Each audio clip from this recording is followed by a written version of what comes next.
1, 2, 3, 4, 5, 6, 7, 8, 9, 10, 17, 19, 54, 86, 322, and 10,000. Now, whether you're counting steps, counting calories, counting time, or counting sheep, So I sometimes wear a Fitbit. well, there's a device for that. I have the Jawbone, the Up Band 3. I usually wear a Fitbit. I call it my liar watch. But can you really count on its accuracy? People wear them all the time, and I wonder if they actually work. So do we. So we decided to test out 3 very popular fitness bands for ourselves. First off, the Fitbit Charge 2, the Samsung Gear Fit 2, and the Garmin Vivo Smart. Now, the next step is take our trackers to the experts. We're here at Tosh, the orthopedic specialty hospital, where they have the equipment to measure just how accurate these things really are. All we have to do is hop on this treadmill, and they can analyze heart rate, distance, calories, and steps. Let's do this. So we recruited 9 of KSL's finest employees and me, and then let the experts do the rest. You can go ahead and step away. After getting their age, height, and weight, each of our subjects then strapped a heart rate monitor to their chest. How does that feel? That's good. Hopped on a research treadmill, So you can go ahead and step up on. which measures steps and distance. And finally, put on this guy, Mask me up. I'm gonna have you put this on. Fashion statement. a breathing tube that monitors oxygen consumption. Nobody told me about a face contraption. That was not in the memo. All right, sorry, Debbie, but that contraption actually calculates how many calories you burn. Then we strapped on all 3 fitness bands. Ready? And we're good to go. 10 minutes later, tired and sweaty. 3, 2, 1, off. It's finally over. It's like a bad combination of the dentist and the gym. We're measuring your oxygen consumption. Dr. Jim Walker is the sports science director at Tosh. He and his team ran the data, and as you can imagine, the results are varied.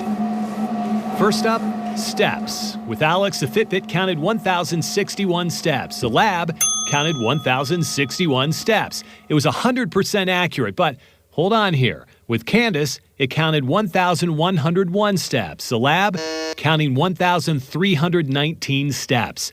That's over 200 steps off in just 10 minutes. It depends on the person, on how they wore it, how they moved, how accurate the individual device was. As for steps, the Fitbit was 95% accurate. Sounds pretty good, right? But not as good as the Samsung or the Garmin, which came out on top with 98% accuracy. Next up, distance. With all 3 trackers, distance was actually less accurate than steps. Both the Fitbit and the Garmin told me I ran almost 1.2 miles. Now, the lab clocked me at 1 mile even. 20% different, yeah. You go 5 miles, it's going to tell you went 6 miles. So that's a pretty large error rate. This time, it's a Garmin in third, Fitbit in second, and the Samsung with the best accuracy, but only at 89%. I want to get out and get sweaty and get my heart rate up for 30 to 45 minutes. Well, tough guy, this one's for you. All 3 devices tended to overestimate maximum heart rate, but the Fitbit was the most off. The lab showed Alex peaked at 93 beats per minute. The Fitbit had him at 135. That is a big difference. If the heart rate device that you're using to measure it is that far off, then you're not achieving the training effect that you're looking for during that particular workout. The Fitbit came in third. The Garmin and the Samsung, meanwhile, were very close, first and second. And last but not least, I want to eat more cupcakes and pizza, so I want to know if I'm matching up to what it says I can eat. everyone's favorite, calories. Now, you remember that face contraption? Well, that's how Dr. Walker's team measures calories.